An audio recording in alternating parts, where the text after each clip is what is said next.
नमस्कार मित्रांनो, स्वागत आहे तुमचं आपल्या चॅनलवर. तुम्हाला एक आगळीवेगळी गोष्ट या चॅनलवर तुमचं सर्वांचं स्वागत आहे. कथेला जास्तीत जास्त लाईक करा, शेअर करा आणि चॅनलला सबस्क्राईब करा. चला तर मग आता कथेला सुरुवात करू. मी एकदा माझ्या मामा आणि मामीकडे गेलो होतो. माझे मामा शेतात रात्रीची लाईट असल्यामुळे पाणी भरण्यासाठी रात्रीचे शेतात जायचे आणि सकाळी घरी यायचे. त्यामुळे घरात फक्त मी आणि मामी दोघेच असायचो. माझं नाव दीपाली आहे आणि मी नाशिकची आहे. ही स्टोरी माझ्या एका मित्राची आहे, त्याच्या मामीची आहे. चला तर मग सुरू करूया. माझ्या मित्राचे नाव रोहन आहे. त्याचे वय 24 वर्ष असून तो पुण्याला एका इंजिनिअरिंग कॉलेजमध्ये शिकत आहे. ही गोष्ट रोहन आणि त्याच्या मामीची खरोखर घडलेली कथा आहे आणि जास्त जुनी नाही. अगदी मागच्या महिन्याचीच गोष्ट आहे. मामीचे नाव अंजली आहे. तिला सगळेजण सोनू नावाने हाक मारतात. तिचे वय साधारणतः 35 वर्ष असेल. मामीची शरीरयष्टी एकदम भरलेली आणि व्यक्तिमत्व आकर्षक आहे. मामी गोरी असून नेहमी साडी घालते आणि खूप सुंदर दिसते. रोहनला 2 मामा आहेत. एक मामा अहमदनगरला राहतात आणि एक गावी राहतात. तो 7-8 वर्षापूर्वीपासून गावाकडच्या मामाकडे गेलाच नव्हता. यावर्षी वडिलांनी सांगितले की गावाकडच्या मामाकडे जा आणि 2-3 दिवस राहून ये. सर्वांना भेटून ये. दिवाळी संपल्यानंतर 3ऱ्या दिवशी रोहन बसने मामाच्या गावी गेला. मामा खेड्यात राहतात आणि त्यांचं घर एकदम गावाच्या सुरुवातीलाच आहे. त्यामुळे सर्वजण शेतात व्यस्त असायचे. रोहन खूप दिवसांनी तिथे गेला असल्यामुळे आजूबाजूला कोणी त्याला ओळखत नव्हते. सुरुवातीला मामीशी त्याचे जास्त बोलणे झाले नव्हते, त्यामुळे तो थोडा अनकम्फर्टेबल अस्वस्थ होता. पहिल्या दिवशी तो पाहुण्यासारखा शांत राहिला आणि आपल्या फोनमध्ये व्यस्त राहिला. पहिल्या दिवशी रात्री मामा शेतात पाणी देण्यासाठी निघून गेले. रात्री 2:30 वाजता रोहनला जाग आली तेव्हा त्याला समजले की घरात कोणी नाही. तो बाथरूमला गेला तेव्हा परत येताना त्याने बघितले तर मामी अंथरुणात वेडीवाकडी झोपलेली होती. तिची साडी अबडधोबड बाजूला झाली होती. पहिल्यांदाच रोहनच्या मनात मामीबद्दल वेगळे विचार आले. ते दृश्य बघून लवकर झोप येत नव्हती. तो बराच वेळ जागीच होता. नंतर विचार करता करता त्याचा डोळा लागला. दुसऱ्या दिवशी सकाळपासून रोहन मामीकडे वेगळ्या नजरेने बघू लागला. त्याला मामीसोबत जवळीक साधायची होती, पण त्याच्यासाठी आधी तिच्याशी मोकळेपणाने बोलणे गरजेचे होते. सकाळी मामी कपडे धुत असताना रोहन तिच्याकडे तिचा फोन घेतला आणि पासवर्ड विचारला. तिने पासवर्ड सांगितल्यावर त्याने फोन चेक केला, पण क्रोम ब्राउझर हिस्ट्री आणि इतर कुठेही त्याला काही संशयास्पद आढळले नाही. थोड्या वेळाने मामी कपडे धुवून आली आणि विचारू लागली, काय रे रोहन, काय झालं, काय बघतोयस माझ्या मोबाईलमध्ये? रोहन म्हणाला, काय नाही मामी, असंच बसलो होतो. त्यानंतर मामी किचनमध्ये निघून गेली. आता रोहनला मामीसोबत थोडे कम्फर्टेबल वाटू लागले होते. दुपारी जेवायला बसलो तेवढ्यात मामा आले. मामा आणि रोहन गप्पा मारू लागले. नंतर मामा म्हणाले, आज मला थोडं काम आहे सोनू, तू आणि रोहन शेतात जा थोडा वेळ. रोहन, तुझ्या मामीचा मोटर चालू करून दे, मग ती शेतात पाणी देईल. रोहनने लगेच होकार दिला. मामी आणि रोहन हळूहळू गप्पा मारत शेताकडे निघाले. मामी आता रोहनशी मोकळेपणाने बोलत होती. सहज बोलता बोलता तिने विचारलं, एवढं काय बघतोस फोनमध्ये? गर्लफ्रेंडशी बोलतोस? रोहन म्हणाला, नाही हो मामी, माझ्या चेहऱ्याकडे बघून तसं वाटतं का तुम्हाला? मामी असून म्हणाली, काय एवढा भारी तर दिसतोस माझा भाचा, काय कमी आहे तुझ्यात? रोहन मिश्किलपणे म्हणाला, मामी, हे तुम्हाला कळतंय, मुलींना नाही. मामी म्हणाली, होईल, नक्की मिळेल कोणीतरी. अशी गप्पा मारता मारता दोघे आम्ही एकमेकांच्या खूप जवळ आलो आणि मित्रासारखे बोलू लागलो. संध्याकाळी ते घरी आले, जेवण झाले आणि मामा म्हणाले, आज रात्रभर शेतात पाणी द्यायचे आहे, त्यामुळे मी सकाळीच घरी येईन. मामा आपली गोधडी घेऊन गेले. घरात मामी, तिचा लहान बाळ आणि रोहन असे तिघेच होते. मामीने बाळाला झोळीत निजवले आणि स्वतः रोहनच्या शेजारी असलेल्या बेडवर झोपायला आले. मामी बाजूला झोपताच रोहनच्या हृदयाचे ठोके वाढले.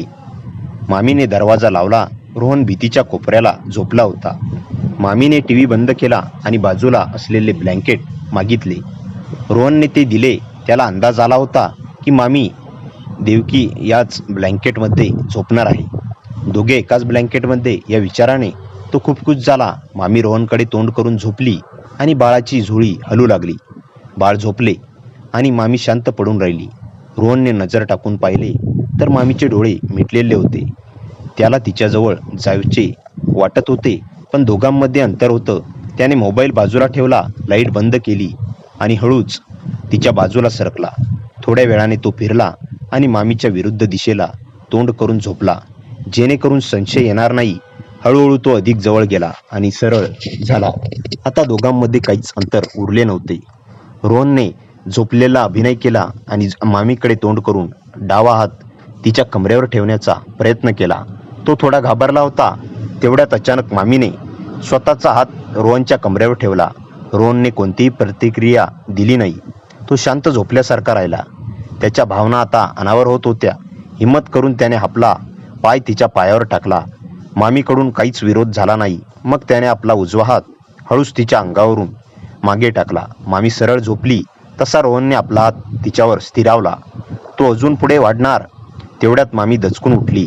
तिने रोहनला हात झटकला आणि त्याला ओरडली, कसा झोपतोस? तिकडे सरकून झोप. रोहन खूप घाबरला आणि गुपचूप बाजूला सरकला. मामी बाहेर जाऊन पाणी पिऊन आली. यावेळी स्वतः रोहनच्या अगदी जवळ खेटून झोपली. रोहन घाबरला होता, पण काही वेळाने त्याने पुन्हा हिम्मत केली आणि तिच्या अंगाला स्पर्श केला. तेवढ्यात अंधारात मामी गंभीर आवाजात म्हणाली, रोहन, तू काय करतोयस हे मला सगळं कळतंय. तिकडे सरक, नाही तर मी आता तुझ्या आईला फोन लावून सगळे सांगेन. रोहन पूर्णपणे घाबरला आणि मागे सरकला. तो म्हणाला, मामी सॉरी, खरंच चुकलं माझं, प्लीज हे कुणाला सांगू नकोस. मामी सरळ झाली आणि म्हणाली, मी तुझ्यापेक्षा वयाने मोठी आहे, कळतं का तुला काय चाललंय हे? रोहन भावनिक होऊन म्हणाला, मामी तू एवढी सुंदर आहेस, कोणी तुझ्याकडे, खरंच तू जर माझ्या वयाची असतीस ना तर मी तुझ्याशीच लग्न केलं असतं. मामीने यावर काहीच उत्तर दिलं नाही. रोहन म्हणाला, एक सांगू मामी? त्यावरती म्हणाली, आता गुपचूप झोप. रोहन झोपला, पण त्याच्या मनात तिला सुंदर क्षणाचा अनुभव द्यायचा होता. 5 मिनिटे गेली. मामीने अजून झोप लागली नव्हती. रोहनने हलकेच आपला हात पुन्हा मामीवर ठेवला. मंद प्रकाशात त्याला दिसत होते की मामीचे डोळे उघडे होते, पण त्याने विरोध केला नाही.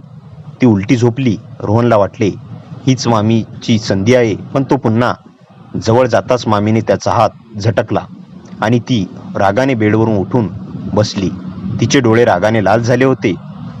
ती ओरडून म्हणाली, रोहन काय चाललं तुझं? तुला एकदा समजावलं ना, तू माझ्या भाच्या सारखा आहेस हे विसरू नकोस.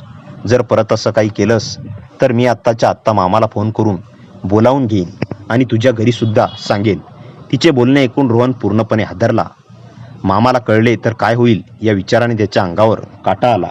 त्याने तातडीने हात जोडले आणि म्हणाला, मामी प्लीज कोणाला सांगू नकोस, माझी मोठी चूक झाली आहे. मामी भावनेच्या भरात वाहून गेलो होतो. मामी काही वेळाने थोड्या रागाने बघत राहिली आणि दीर्घ श्वास घेऊन म्हणाली, शहाण्यासारखा त्या कोपऱ्यात जाऊन झोप. पुन्हा माझ्याजवळ यायचा प्रयत्न करायचा नाही.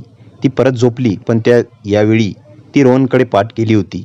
रोहनच्या मनात भीती असली तरी जिद्द अजून बाकी होती. त्याला जाणवले की मामी रागावली असली तरी तिला घराबाहेर काढले नव्हते किंवा लगेच कोणाला फोन लावला नव्हता. तो शांतपणे पडून राहिला आणि अर्धा तास तसाच जाऊ दिला. खोलीत फक्त बाळांच्या श्वासांचा आणि घड्याळाचा टिकटिक आवाज येत होता. त्याला खात्री होती की मामी अजून जागीच आहे. त्याने हळूच कूस बदलली आणि अत्यंत शांत आवाजात म्हणाला, मामी तू खरंच खूप सुंदर आहेस, म्हणून माझं मन आवरलं नाही.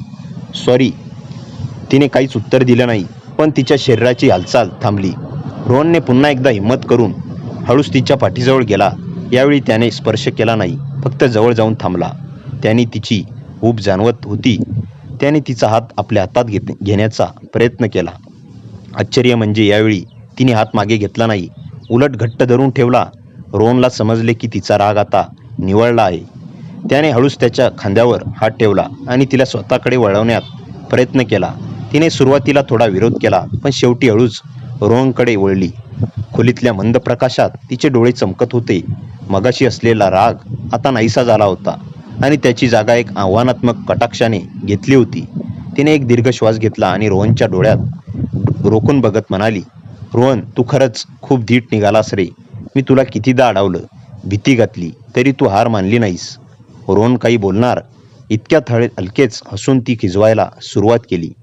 ती म्हणाली, चल आज बघतेस तुझ्यात किती दम आहे. मोठी स्वप्न पाहतोस ना, पण लक्षात ठेव 5 मिनिटावर टिकणार नाही तू. उगीच फुसकाऱ्या मारू नकोस. तिचं बोलणं ऐकून रोहनच्या अंगात एक वेगळीच उर्मी संचारली. तो म्हणाला, मामी एकदा संधी देऊन तर बघ.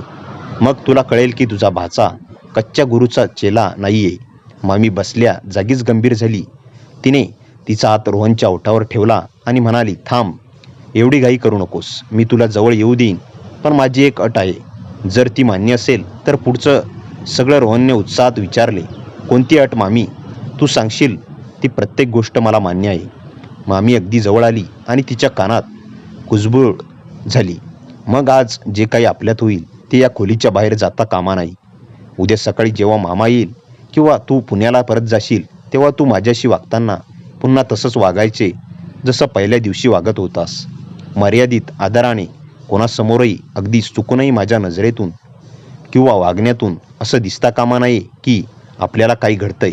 जर तू ही गुप्तता पाळण्याची शपथ घेत असशील तरच तुला आज रात्री विसरू न शकणारा अनुभव दे. आपल्या हातातला घट्ट पकडला आणि म्हणाला, शपथ आहे मामी, तुझ्या आणि माझ्या नात्यातील मर्यादा मी लोकांसमोर कधीच ओलांडणार नाही. आपल्या दोघांमधलं एक सुंदर गुपित असेल. मामी रोहनकडे बघून एका गोड हसू दिलं. तिने हळूच लाईट पूर्णपणे बंद केली आणि अंधारात फक्त तिच्या बांगड्यांचा आवाज आणि दोघांचे श्वास ऐकू येत होते. तिने रोहनला आता आपल्या हातात घेतलाय. तिचं पकड आता आधीपेक्षा घट्ट झाली होती. रोहन तिच्या इतक्या जवळ होता की तिच्या श्वासांचा गरम स्पर्श त्याच्या गालावर जाणवत होता. रोहन, लक्षात ठेव. 5 मिनिटं. तिने पुन्हा एकदा तेच आव्हान दिलं. रोहनच्या चेहऱ्यावर एक विजयी हास्य आलं. त्याने हलकेच तिच्या केसावरून हात फिरवला. मामी, आता कुणीही कोणताही विरोध केला नाही. उलट तिने स्वतः पूर्णपणे त्याच्या स्वाधीन केले होते. त्या बेडवरच्या शांततेत आता फक्त त्यांच्या हालचालीने आणि बांगड्यांचा किडकिडाट आवाज येत होता. त्याने हळूच तिला सुंदर क्षणांचा अनुभव दिला. सुरुवात केली ज्यासाठी तो इतका वेळ धडपडत होता. मामीच्या श्वासांचा वेग वाढला होता आणि तिने रोहनला केस हाताने विस्कटले. तू तर खूपच जिद्दी आहेस, तू हळू आवाजात म्हणाली. रोहनने तिचे 5 मिनिटं मर्यादा कधीच ओलांडली होती. स्वतः आता त्या क्षणाचा आनंद घेत होती. बाहेर पावसाची रिमझिम सुरू झाली होती, पण आतल्या खोलीत एक वेगळीच ऊब निर्माण झाली होती. मामीने रोहनला मिठीत घेतले आणि म्हणाली, आज मान्य केलं, तू जिंकलास. सकाळी 6 वाजले होते आणि खिडकीतून सूर्याचा कोवळा प्रकाश खोलीत येत होता. रात्रीच्या त्या धुंदीत रोहन बाहेर आला आणि म्हणाला, पाहिले तर मामी आधी सुटली होती. तिने आपली साडी नीट नेसली होती, केस विंचरले होते आणि कपाळावर कुंकू लावून ती अगदी साध्या घरगुती रूपात वापरत होती. तिला बघून कुणालाही शंका आली नसली तरी रात्री काय घडलं होतं. तिने रोहनकडे बघून शांत नजर टाकली, ज्याचा अर्थ होता आता भाच्यासारखा वाग. तेवढ्यात घराच्या दरवाजाचा आवाज आला आणि मामाची हाक ऐकू आली, सोनू, दार उघड. मी आलो. रोहन का गाडीत जोरात धडधडू लागलं. पटकन नीट बसला आणि फोन हातात घेतला. मामी अगदी शांतपणे जाऊन दरवाजा उघडला. मामी खांद्यावर गोधडी आणि हातात पाण्याची बॉटल हाती घेऊन आले तेव्हा थोडे थकलेले दिसत होते. मामाने रोहनकडे बघितले आणि विचारले, काय रे रोहन, झोप झाली का? का डास तर नाही ना चावले? रोहन थोडा अडखळत म्हणाला, हो मामा, मस्त झोप लागली. गावची आवाज वेगळी आहे. मामी स्वयंपाकघरातून म्हणाली, रोहनला चहा हवाय का विचारून करून घ्या, मी पाणी तापत ठेवलंय. तिचे हे बोलणे इतके नैसर्गिक होते की रोहनला तिच्या संयमाचे कौतुक वाटले. मामा रोहनच्या शेजारी बसले आणि आपल्या शेतातल्या गप्पा मारू लागले. मामी चहा घेऊन आली तेव्हा तिने मामाला चहा दिला आणि रोहनकडे बघून म्हणाली, घे रे रोहन, चहा घे आणि आवरून घे. आज तुला मामासोबत दुसऱ्या रानात जायचं आहे ना? मामा हसले आणि म्हणाली, हो, आज याला वीर दाखवायला नेतो. जेव्हा मामा आंघोळीला गेले तेव्हा रोहनला 2 मिनिटे मामीसोबत एकटे राहण्याची संधी मिळाली. तो हळूच तिच्या जवळ गेला आणि म्हणाला, मामी, तू खूपच भारी ॲक्टिंग करतेस. तिने मागे वळून पाहिले आणि त्याच्या ओठावर एक मिसकिला हसू येते. ती जवळ आली आणि दबक्या आवाजात म्हणाली, अट विसरला नाहीस ना? जे झालं ते इथेच संपलं. आता तू तुझा माझा लाडका भासा आहेस आणि मी तुझी मामी. शहाणासारखा वागलास तर पुढच्या वेळी जेव्हा येशील तेव्हा विचार करेल. तिच्या शब्दांनी रोहनला समजले की मामी ही परिस्थिती किती हुशारीने हाताळली आहे. त्या दिवशी दिवसभर मामासोबत वावरताना रोहनच्या मनात फक्त रात्रीच्या आठवणी गुंजारत होत्या, पण मामीच्या चेहऱ्यावर मात्र एक थेंबही खूनही नव्हती. दुपारी जेवताना मामी रोहनच्या आवडीचा भेद केला होता. मामा कौतुकाने सांगत होते, बघ रोहन, तुझ्यासाठी मामीने सकाळी लवकर उठून हे सगळं केलंय. रोहनने मामीकडे पाहिले. तिने डोळे मारल्यासारखे केले आणि तो मनातल्या मनात हसला. दुपारचे जेवण झाल्यानंतर मामा शेतातल्या कामावर मुळे थोडी डुकली लावली. मामा हॉलमध्ये झोपले होते आणि मामी स्वयंपाकघरात भांडी घासण्याचे काम करत होती. रोहन हळूच उठला आणि पाणी पिण्याच्या बहाण्याने स्वयंपाकघरात गेला. मामीने मागे वळून पाहिले आणि हळूच आवाजात म्हणाले, रोहन, वेडेपणा करू नकोस, मामा इथे झोपले आहेत. रोहन तिच्या अगदी मागे जाऊन उभा राहिला आणि तिच्या कानात कुजबुजला, मामी, रात्रीची ती अट मी पाळतोय, पण तुझं ते 5 मिनिटाचं चॅलेंज मी कसं हरवलं हे विसरशील का? मामीचे हात भांडी घासताना क्षणभर थांबले. तिने मान थोडी तिरकी केली आणि रोहनकडे पाहत मिश्किलपणे म्हणाली, हो रे बाबा, मान्य केलं, तू खूप धीट आहेस, पण आता पुण्यातल्या जायची वेळ झाली आहे. आई वडिलांना काय उत्तर देशील? जास्त वेळ राहिला तर? रोहन म्हणाला, मामी, मला अजून 1 दिवस राहायचं आहे. मी घरी फोन करून सांगतो की बस मिळाली नाही. मामीने पाण्याचे हात पुसले आणि त्याच्याकडे गंभीरपणे बघत म्हणाले, रोहन, जास्त लोभ बरा नाही. जे काही घडतं ते एक गोड स्वप्नासारखं होतं. जर तू जास्त वेळ थांबलास आणि मामांना काही संशय आला तर आपल्या दोघांना अडचणी होईल. तुला खरंच माझी काळजी असेल तर तू आज संध्याकाळी निघून. तिच्या बोलण्यात काळजी, प्रेम दोन्ही जाणवले. तेवढ्यात मामाची हालचाल झाली आणि दोघेही सावध झाले. मामांनी लगेच मोठ्या आवाजात म्हणाले, अरे रोहन, डब्यातले पाणी संपलंय. काय बघ बरं. रोहन समजून गेला की आता निघण्याची वेळ आली आहे. त्याने आपली बॅग भरली तर मामा त्याला बसस्टँडवर सोडायला आले. निघताच मामी दारात उभी होती. तिने निरोप देताना त्याच्या हातात एक डबा दिला आणि डोळ्यांनी खून केली. बसमध्ये बसल्यावर रोहनने डबा उघडला तर त्यात पोळीसोबत एक छोटी चिठ्ठी होती. त्यावर मामीने लिहिले होते, पुण्याला गेल्यावर अभ्यासावर लक्ष दे आणि पुढच्या वेळेस सुट्टीत नक्की ये, पण कुणालाही न सांगता. तुझा नंबर बदलला तर कळव. चिठ्ठी वाचून रोहनच्या चेहऱ्यावर एक मोठा हसू आलं. बस जशी गावच्या बाहेर पडली तसे तिचे मन पुन्हा एकदा त्या रात्रीच्या आठवणीत हरून गेले होते. काही महिने उलटले. रोहन पुण्याला आपल्या इंजिनिअरिंगच्या धावपळीत व्यस्त झाला. कॉलेज सबमिशन, लेक्चर्स यामध्ये दिवस जात होते. पण रात्रीच्या एकांतात मात्र त्याला गावच्या रात्रीच्या आठवणी आणि मामीचा तो चेहरा डोळ्यासमोरून जात नव्हता. तो फोनवर कधीतरी बोलायचे, पण मामा आजूबाजूला असायचे, त्यामुळे त्याचे बोलणे नेहमी औपचारिकच असायचे. अचानक एक दिवस रोहनच्या बाबांचा फोन आला. त्याने एक आनंदाची बातमी दिली. बाबा म्हणाले, अरे रोहन, तुझ्या गावकडच्या मामांना पुण्यात एका मोठ्या कंपनीत सिक्युरिटी सुपरवायझर जॉब मिळाला आहे. जोपर्यंत राहण्याची चांगली सोय मिळत नाही तोपर्यंत 2-3 महिने ते आपल्याकडेच राहणार आहेत. ते ऐकल्यावर रोहनच्या काळजाचा ठोका चुकला. आनंदही झाला आणि थोडी भीतीही वाटली. मनात विचार आला, आता मामी चक्क माझ्या डोळ्यासमोर असणार. 2 दिवसानंतर घराची बेल वाजली. रोहनने दरवाजा उघडला. समोर मामा आणि त्याच्यासमोर शेजारी साडीत नेसलेली मामी उभी होती. शहरात आल्यामुळे मामी थोडी वेगळा अनुभव अवतारला गेला होता, पण तिचे भरलेले व्यक्तिमत्व, गोरा रंग तसाच खुलून दिसत होता. मामाच्या हातातल्या बॅगा होत्या. मामा उत्साहाने म्हणाले, काय रोहन, ओळखलंस का आम्हाला? रोहन हसून मामाच्या पाया पडला आणि त्याने मामीकडे पाहिले. मामीने त्याच्याकडे बघून एक नजर टाकली जी फक्त त्याला समजत होती. त्याने नजरेत रात्र गुपित लपलेले होते. मामी म्हणाली, पुण्यात घेऊन माझा भाचा मोठा झालाय. वाटतं ओळख विसरला नाहीस ना? आईने त्याचे स्वागत केले आणि त्यांना पाहुण्यांच्या खोलीत सामान ठेवायला सांगितले. मामा दुसऱ्या दिवशीपासून कामावर रुजू होणार होते. त्याचा जॉब शिफ्ट विशिष्ट वेळेचा होता, त्यामुळे दिवसा किंवा रात्री कधीही कामावर जाऊ शकत नव्हते. रात्री जेवण झाल्यावर सगळे हॉलमध्ये गप्पा मारत बसले होते. मामा म्हणाले, अरे रोहन, आता तुझ्या कॉलेजची सुट्टी असेल तेव्हा आम्हाला जरा पुणे फिरव बरं का? आम्हाला काही रस्ते माहीत नाहीत. रोहन म्हणाला, हो मामा नक्कीच. तेवढ्यात आई बाबा दुसऱ्या खोलीत गेले. मामा फोनवर बोलण्यासाठी गॅलरीत गेले. हॉलमध्ये फक्त रोहन आणि मामी होते. सोफ्यावर बसून टी व्ही बघत होती. रोहन हळूच तिच्या जवळ जाऊन बसला आणि दबक्या आवाजात म्हणाला, मामी, मी स्वप्न बघतोय की काय? तू खरंच माझ्या घरी आली आहेस? मामी आजूबाजूला पाहिले आणि रोहनकडे झुकून कुजबुजली. पुणे खूप मोठा आहे आणि रोहन, पण माझं लक्ष फक्त तुझ्यावर आहे. शहरातल्या मुलींकडे बघून मला विसरलास नाहीस ना? तिच्या प्रश्नात पुन्हा तेच आव्हान होते.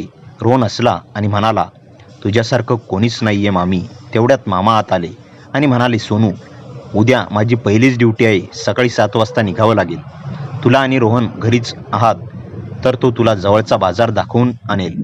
मामीने रोहनकडे बघत एक मिश्किल हसू रोहनला समजले की आता पुण्यातला या घरात पुन्हा एकदा एक सुंदर अनुभव घेण्याची संधी मिळणार होती.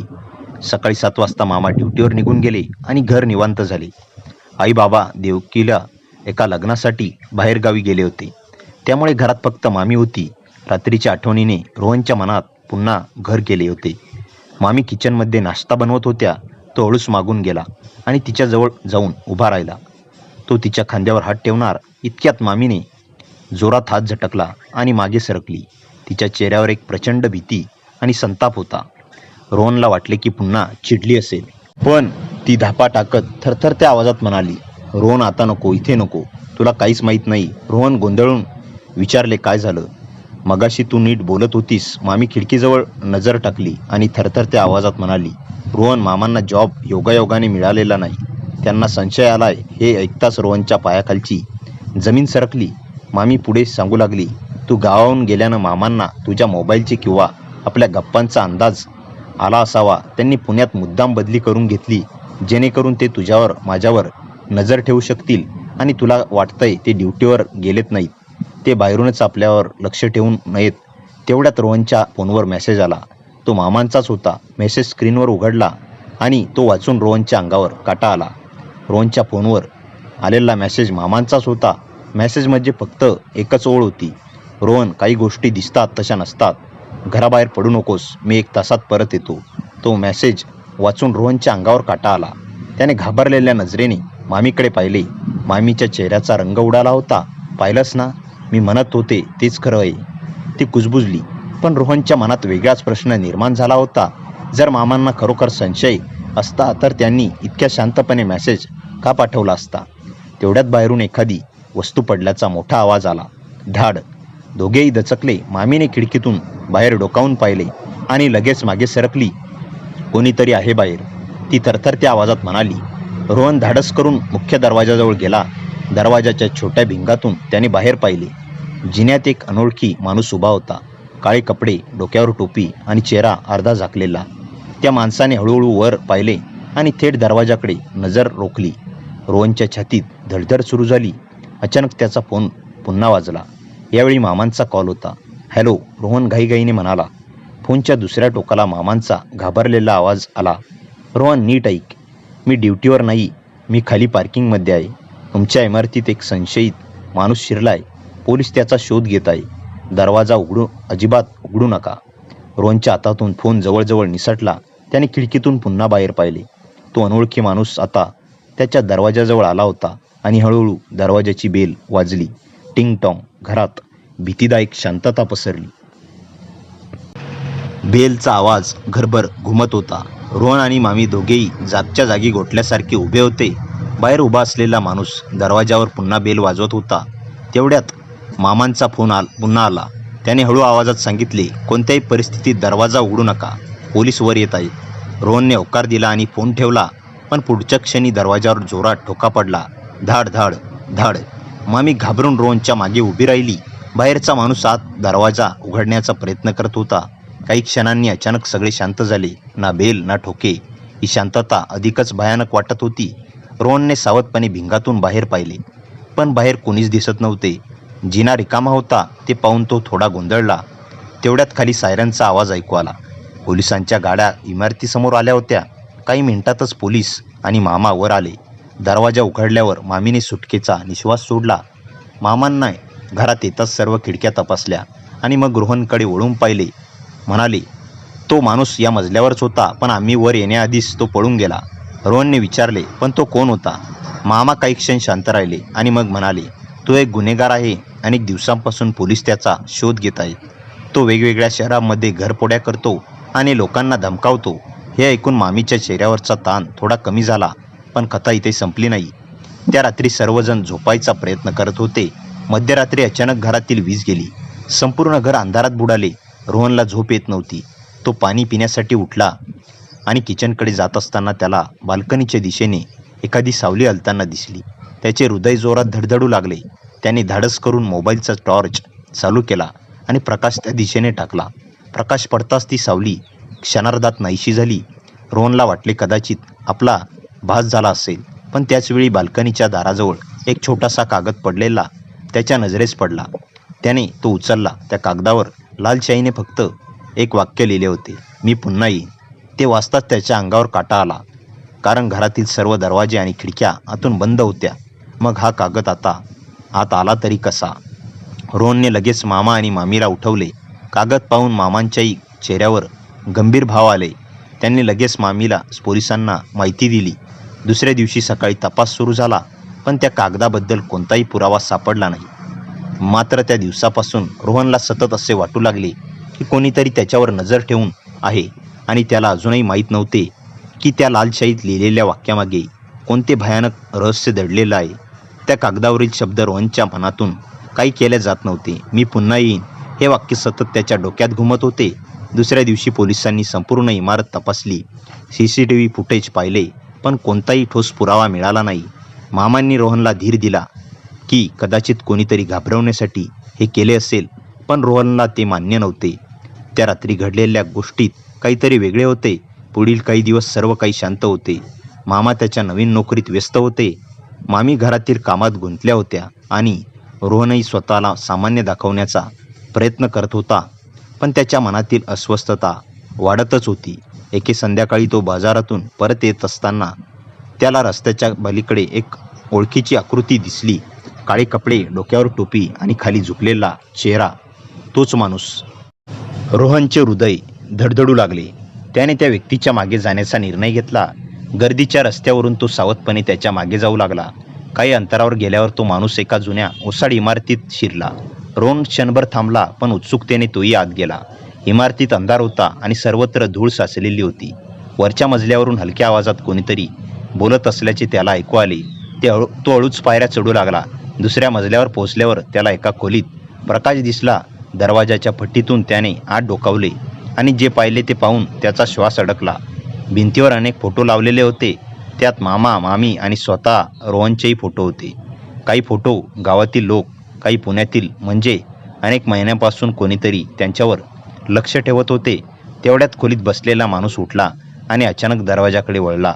रोहन घाबरला आणि मागे सरकला, पण त्याच्या पायाखाली पडलेली लाकडाची फळी तुटली आणि मोठा आवाज झाला. आतला माणूस सावध झाला. कोण आहे तिथे?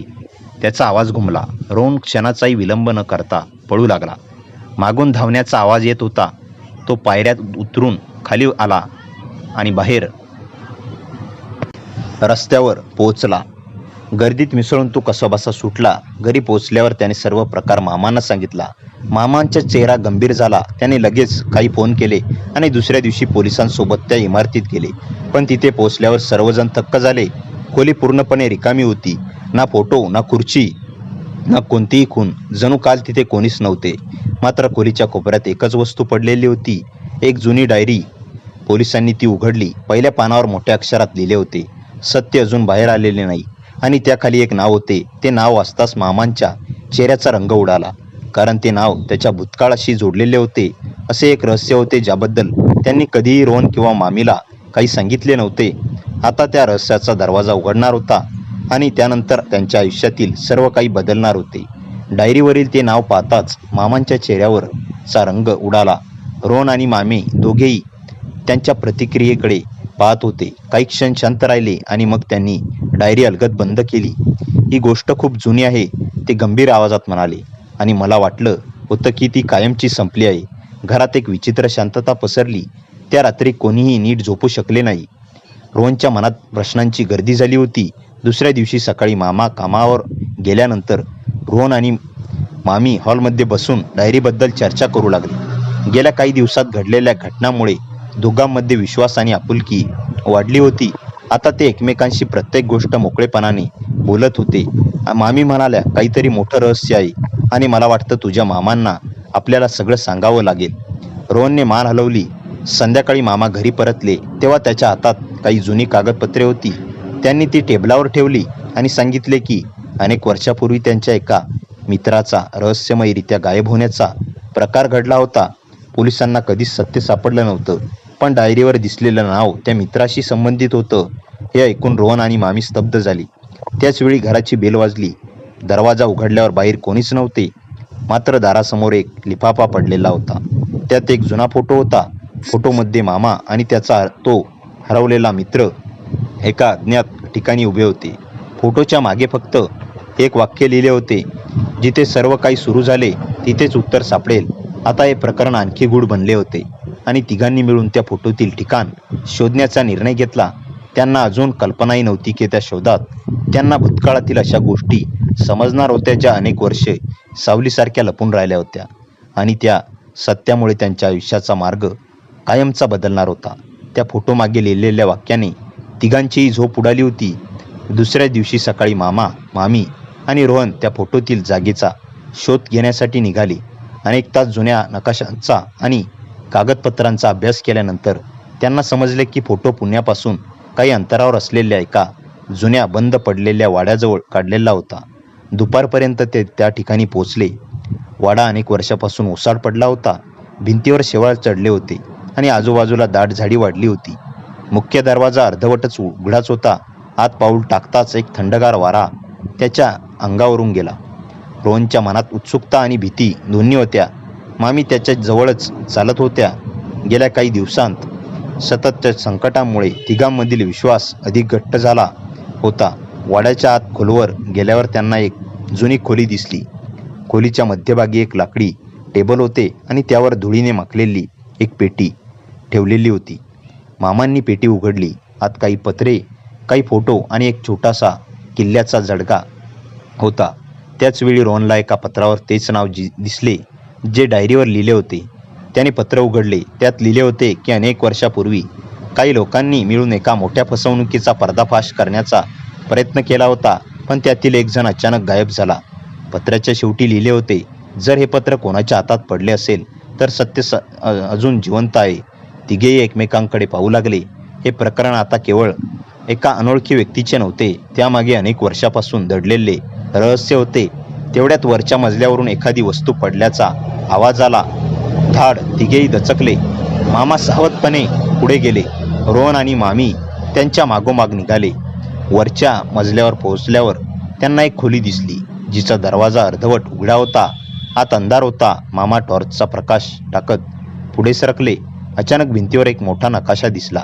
त्या नकाशावर अनेक ठिकाणांना लाल रंगाने चिन्हांकित केले होते. त्यातील शेवटचे चिन्ह पुण्यातील त्यांच्या राहत्या परिसरावर होते.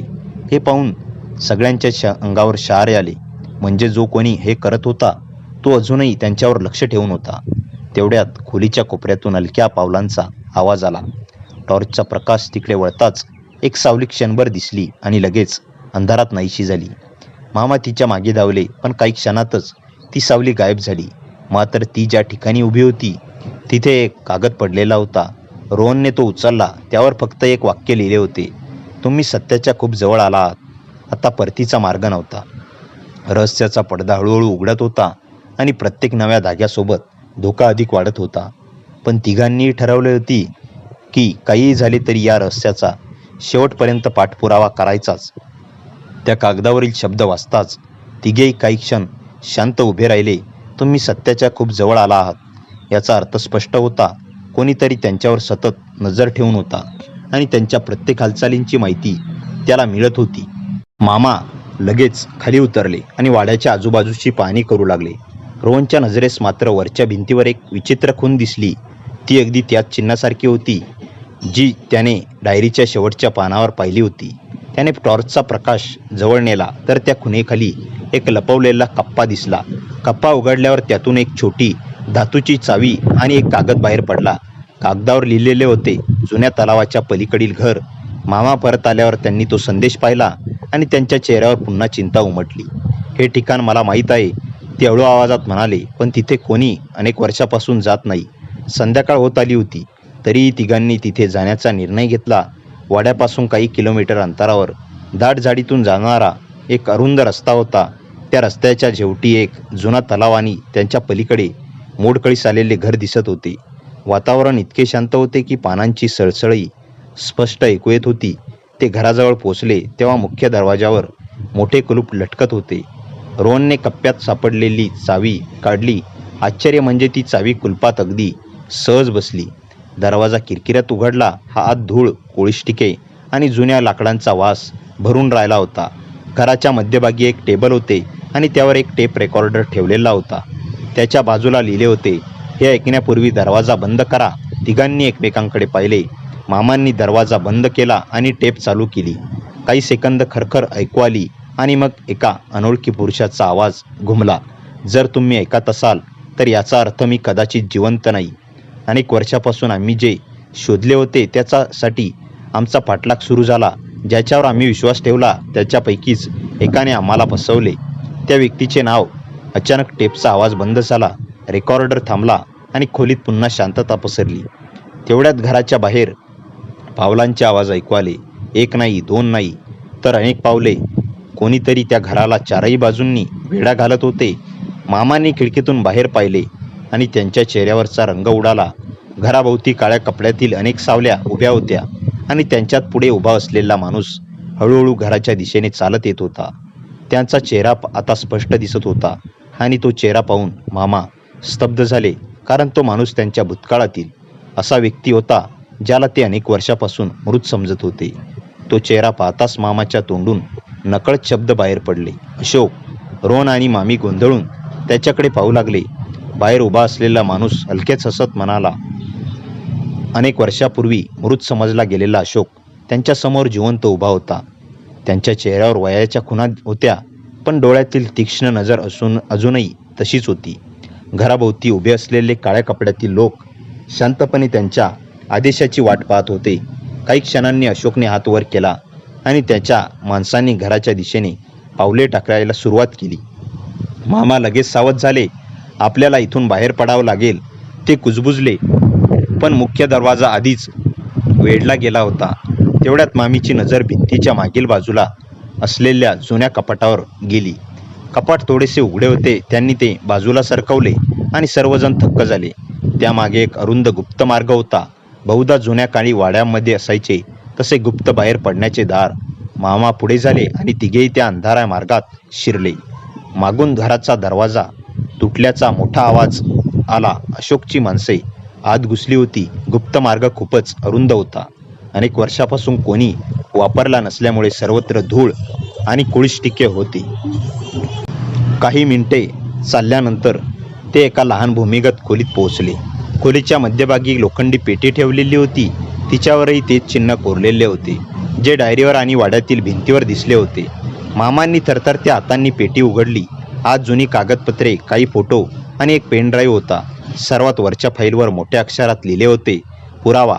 मामाच्या चेहऱ्यावर अचानक आश्चर्य आणि भीती दोन्ही दिसू लागली. म्हणजे हे सगळं खरं होतं. ते पुटपुटले. रोहनने विचारले, नेमकं काय?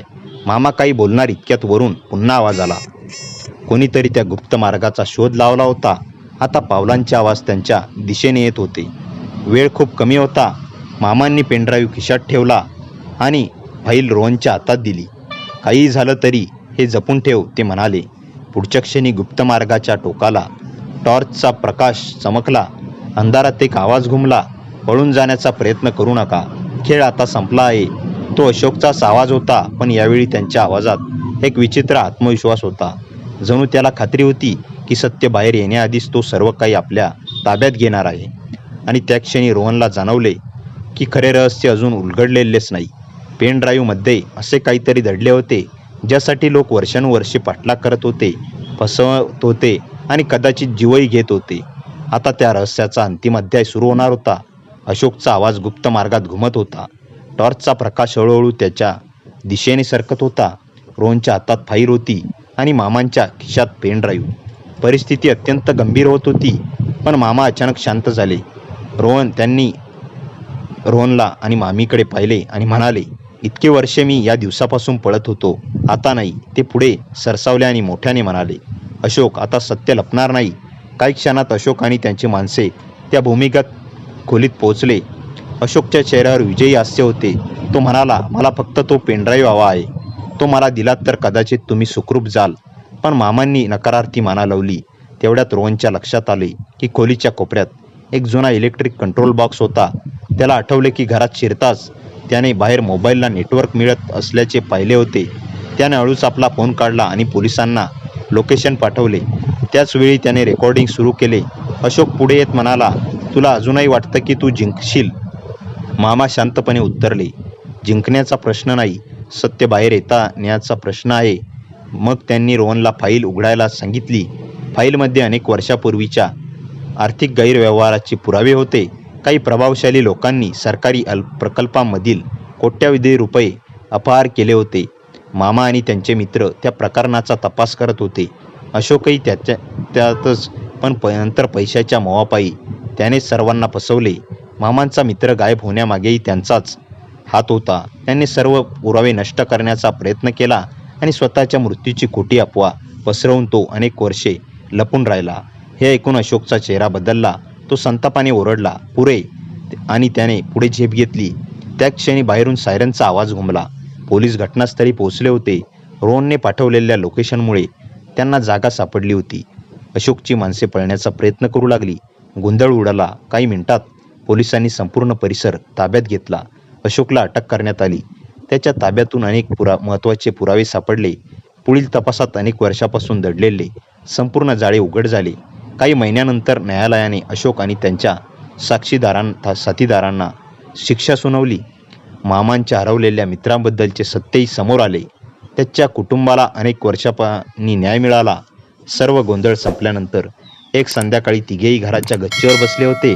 पुण्याच्या आकाशात सूर्य मावळत होता. गेल्या काही महिन्यात त्यांनी भीती, धोका, विश्वासघात आणि संघर्ष अनुभवला होता, पण त्या सर्वातून त्यांचे नाते अधिक मजबूत झाले होते. मामा हसत म्हणाले, कधी कधी सत्य उशिरा समोर येतं, पण येतं नक्की. रोहनने मान डोलावली. त्याच्या मानेवरील ओझे आता हलके झाले होते. मामाने सुटकेचा निश्वास सोडला.